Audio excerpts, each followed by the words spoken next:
Tatlong pantas naglakbay sa disyerto. Hindi dahil naligaw sila, kundi dahil may hinahanap silang hari. Isang tanong na hindi lang basta tanong kundi paghahanap ng katotohanan.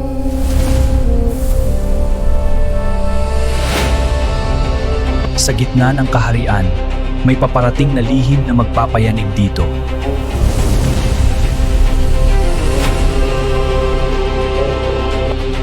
Isang bituin, hindi normal, kundi isang tanda mula sa langit.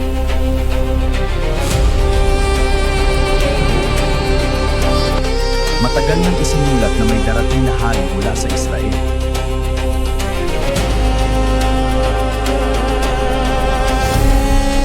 Hindi ito tsamba. Ang kanilang paglalakbay ay nakabase sa sinaunang propesiya, isang hari ang darating. Sinimulan nila ang paglalakbay hindi dahil sigurado sila sa daan, kundi dahil sigurado sila sa kanilang hinahanap. Hindi sila naligaw, bawat hakbang nila ay ginagabayan ng isang liwanag mula sa langit.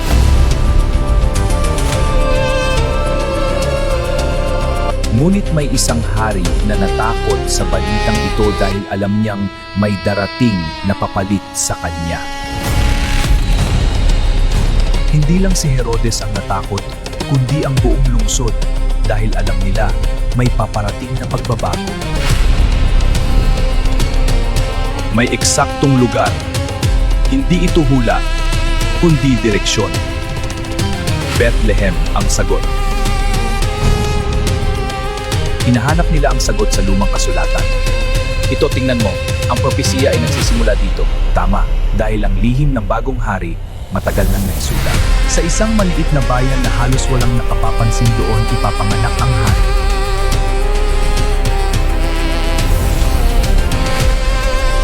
Lihim silang pinatawag, hindi para tumulong, kundi para kontrolin ang sitwasyon.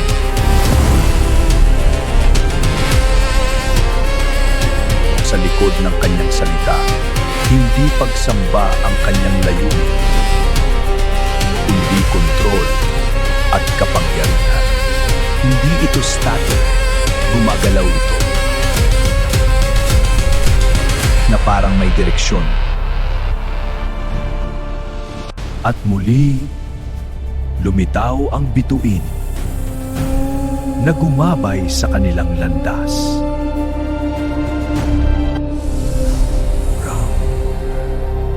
Tumigil ang bituin sa eksaktong lugar.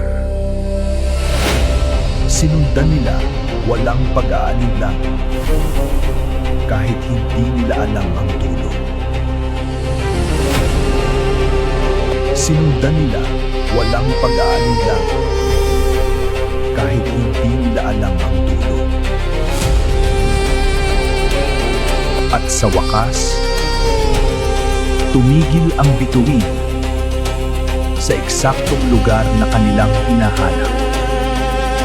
Pagdating nila, napuno sila ng galak dahil natagpuan na nila ang kanilang hinahanap. Hindi ito palasyo, kundi isang simpleng tahanan. Ngunit dito matatagpuan ang hari. Hindi lang isang bata, kundi isang hari ang kanilang natagpuan. At doon, nakita nila ang bata na kanilang hinahanap. Hindi lang isang bata, kundi isang hari ang kanilang natagpuan. Hindi sila nagtanong, sila ay lumuhod sa harap ng tunay na hari.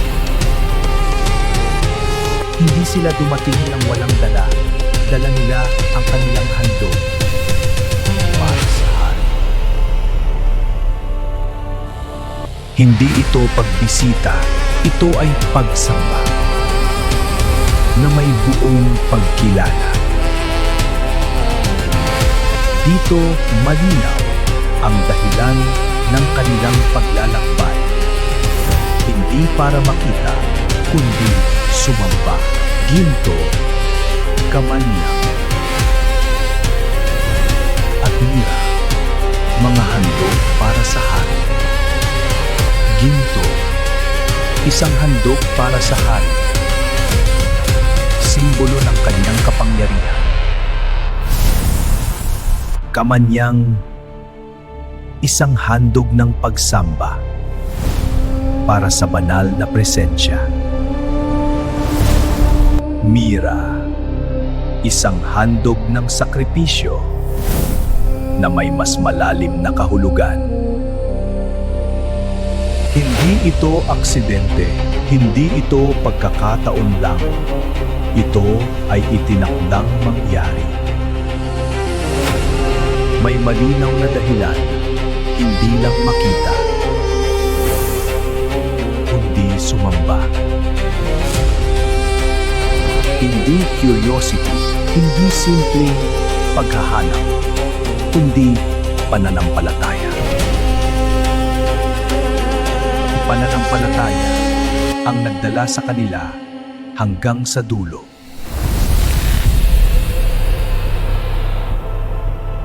Nakilala nila kung sino ang kanilang nakita,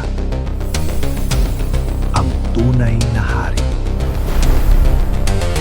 Ito ang katotohanan. Ay para sa hari. Tatlong handog, tatlong kahulugan. Isang hari, isang misyon. Sa simpleng lugar, matatagpuan ang tunay na kapayapaan na hindi kayang ibigay ng mundo. Naintindihan nila ang kahalagahan ng kanilang nakita, higit pa sa inaasahan. Hindi na sila nagduda dahil nakita nila ang katotohanan.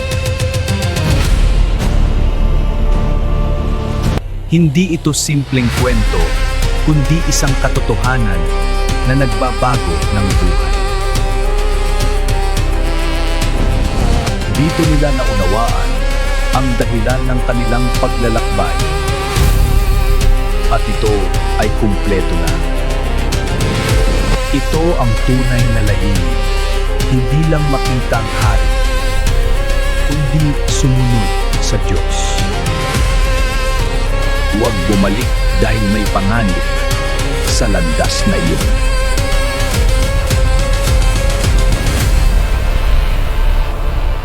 Ngunit sa kanilang pagtulog, may babala mula sa Diyos na magbabago ng kanilang landas.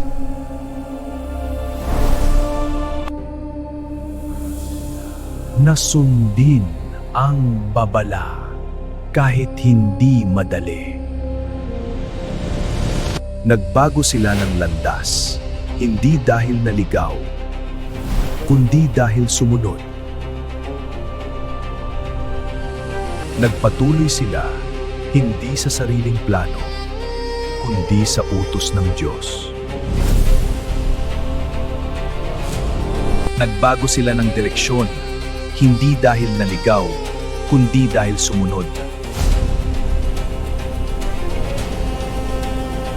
Dito makikita ang tunay na dahilan ng kanilang paglalakbay. Isang paglalakbay na hindi lang pisikal, kundi espiritual. Tatlong pantas. Binago ng isang tagpo. Isang bituin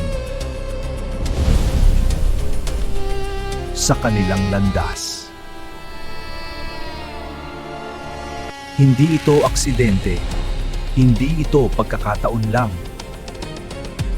Ito ay plano. Isang hari na hindi nila inaasahan. Ngunit kanilang sinamba. Isang layunin, hindi para makita, kundi sumamba. Hindi sila naligaw, may hinahanap sila.